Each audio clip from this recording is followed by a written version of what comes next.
And we talked a bit about how popular surrogate partner therapy has become versus how when it started. But then maybe it's not as popular to the common person who has heard of it, like me, for example. But nowadays, how tell us a bit about how easy it might be to find a surrogate partner, and really, there's an organization also that, Right.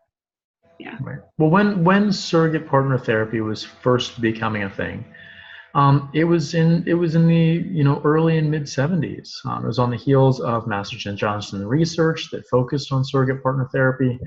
Um, so there are a lot of people practicing, and this was at the height of the sexual revolution too. So um, sexual mores were changing, comfort level with sexuality was changing for the better. Um, and the profession on the whole was definitely on the rise. Then the 80s and 90s hit, and you had the AIDS crisis and conservative backlash about sexuality. So the profession took a dip at that point in time.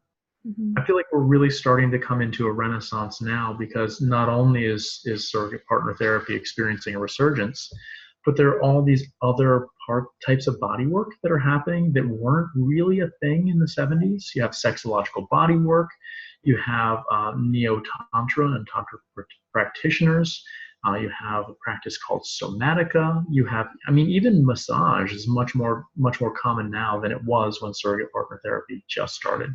Mm-hmm.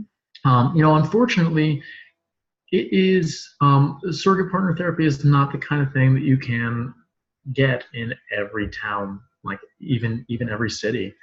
The association that I trained with is called IPSA, which is the International Professional Surrogates Association. So they train and coordinate surrogate partners. They do referrals.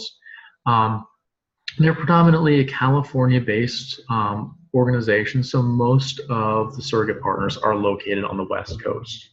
Um, Also because the West Coast is the West Coast, and in terms of sexuality, it's much easier um, to navigate the mores of that culture than, say, where I'm located, which is Virginia. And southeastern United States is not known for its progressive sexual values. Yeah. But yeah, there are a couple of surrogates that are in Canada. There are a couple of surrogates that are on the east coast of the United States, and there's almost always a chance where you can find a surrogate that you can travel to, or can travel to you.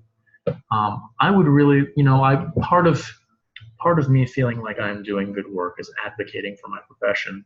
I would really like to see a good established surrogate partner network in every state, because it really has to be accessible to all. I think it really is valuable work, and many people would benefit from it. Yeah, I'm on the same page.